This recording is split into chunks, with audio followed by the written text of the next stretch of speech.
First up, we have E Honda. Wait, that's not right. I mean Futoshi LD, 4-star of the Fangpai clan with copy op bonus. Now, I'm going to say this straight away. When I obtained Futoshi, Katie never saw the light of day in my Fangpai decks again. And I'm actually going to do something I haven't really done in this series before, compare to other cards first. Now, I've just said, using him above Katie. Hitachi has the protection power and the 1 extra damage going for him, but he lacks that versatility that Futoshi has. Phase good against high power attackers, especially like bonus driven Frozen, but due to my deck strategies, I don't really use him. I tend to also use Zinfrid sometimes because of that life ability and the minimum 0, but if you're using him just for that, you'll soon be calling SOA all sorts of names under the sun, and the thing with COB is that they're not really that crippled with SOA, especially when you have Futoshi, who has that 8 power, so he's safe against a few power reducers, and he can hold his own against some good high-powered roots and Geist and all the people who have SOA as bonus, and that's not even going into all the cards that have SOA as their ability. Now, what slightly disappoints me about this guy, though, is that you can't one-hit KO with him. Even with bonus active, so that's to 6, copying the damage plus 2 bonus, that's to 8, Fury, that's to 10, and Timber, to 11, you can only achieve 11 damage. It was probably expected since they already have, I can already name 3 one-hit KOs off the top of my head. That's Zinfrid, who also needs Timber, but you can still do it, Kinjo and Lost Hog, and probably along with some others that I've probably missed. But then again, bright side of life, that is a lot of freaking damage for such a versatile card. That's what, as I said, that's what I like about COB cards, their versatility. They say that a jack of all trades is a master of none, but I tell you, they won't hurt your deck.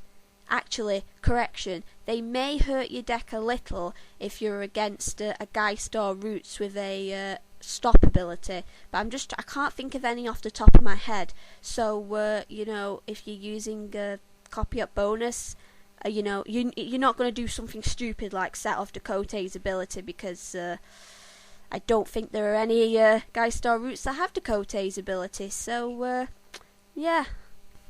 I spy a Yeti. It's Tiwi LD, the 3-star of the Frozen with defeat plus 3 life. I think we can all say that with a defeat ability, he's a more than favourable card to set up his clan's bonus. Plus that 6-3 isn't too much to throw away. But like all defeat life cards, he won't save you from KOs, especially of the one-hit kind. However, he can save you from KOs if you're up against life take abilities, because if I've got this right, you gain life first. I've had a few opponents go all out with the KO with like the Kazayans and the Praxis and all that, only to not get me because I gained 1 life too many for their plans to work. Now, since there aren't many Frozen cards out there, I think there's like 13 or something, and it's been like 3 releases without one, I'm not going to compare in terms of who's better in terms of stars, but who Tiwi works well with. Of course, with defeat he's going to set up Revenge, but alongside a Nuka and that COB she's got, you could really set up a beast attack, especially if it's Berserk bonus or plus 2 damage with Lejunta or Fangpai. Naturally, he forms a pretty deadly life gain combo with his mother Kalindra, which can help like with reverse KOs, which if I recall correctly is gaining so much life that your opponent can't chip away enough for the win. However, I do feel that Tiwi is strictly for the life though. If the situation arises and you want to pull us off a surprise attack, he can be quite a hefty 8-5.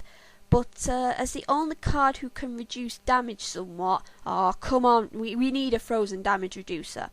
You're going to want to use him strictly for the life gain. And then came Travis LD, 3-star of the Junks with -6 op damage, minimum 4. Now the fact that he was basically made to be a Kolos troll means he has the deadliest damage reduction in the game. However, The minimum is a bit of a disappointment, as a lot of cards can slip under his net, especially minus life cards like Logan and Kazayan, who have 3 and 4 damage respectively. However, he can stop some Fury damaged beasts in their tracks, like Sliman and Sea Beast, but not Warden. Oh no, I think SOA would have something to say about that. Now, 6-4 stats are not terribly shabby, plus they're a nice shout out to his -6 minimum 4 ability. Travis, I feel, is primarily made for defending, though in low pill situations, or if you need to throw a card out that your opponent won't expect for attacking, he's your guy. +8 attack is never to be sniffed at in most situations. However, if you're looking for 3 stars with more attacking options, I would probably turn to Gyro for that confidence. He can be a beast in all kinds of pill matches, and perhaps maybe Styko, who may have 1 less damage, but has protection on that 8 power, and 3 more if you're thinking of pills manipulation, since a minimum of 1 can be very helpful. And rounding off, we have Valentina LD, the 3-star of the Sentinel with Revenge damage +2. Extra damage after a lost round, I find, can really help even things out. You can even pull some scary bluffs with it to set up another revenge card, though it's best not to risk that unless you have a lot of life on your hands. Valentina provides 2 extra damage, which is the norm in terms of other cards that hold the revenge damage ability. Some like Wardham hold +3, but he's a 5-star, so that's to be expected. However, I feel that until the Scents get a defeat card, you're basically throwing out cards if you're not throwing out DRs. What I tend to do, if I play first, is to 0 Pillcatcher, since a 3 damage isn't that good for 3-star, and see if my opponent panics over the potential 9 power. It then sets you up for a potential 7-6, that, in case your opponent throws SOA against her, potentially 7-8 if you decide to Fury, and even some 5-stars don't have those stats.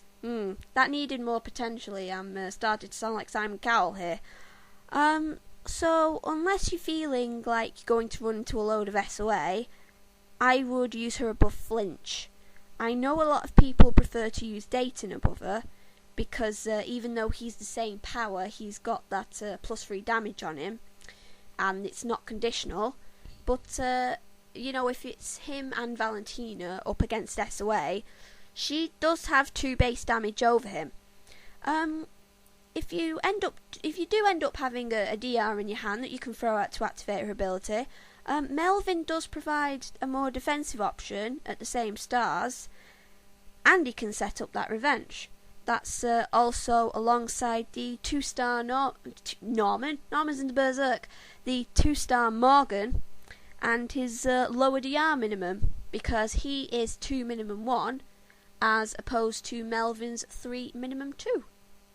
So, ordering these 4 cards, as ones that I always use, was actually impossible, because they all have their own pros in terms of my own deck strategies, and I personally wouldn't say that any of them were bad compared to the others. So if I had to pick one, I'm just going to pick one, if I had to pick one, it would probably be Futoshi, for that versatility and, that Cobb cards have. Sorry, Tiwi, you may have won the unofficial Mr. Clint City pageant, but you just lost to a man whose name is a take on the Japanese word for fat.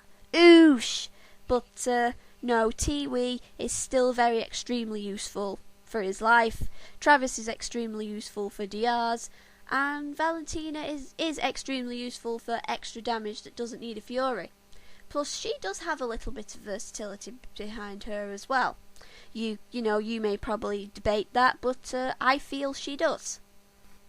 So, next week is the last episode in the Legends series. Unless you trolls us and gives us a whole new set of LDs. I doubt they will, but they might. So, we have 4 left. 4 cards that I have used in the past, but don't really use that often. We have Stone Cold Steve Harrow, Krazan of the Jungle, Steve Dobbs, and some guy with a flag. Oh, sorry, I mean Fatagan. But who can properly pronounce any Vortex names anyway? I will see you next time. There will be gameplay as always, and see you for the next episode of Legends. Bye bye.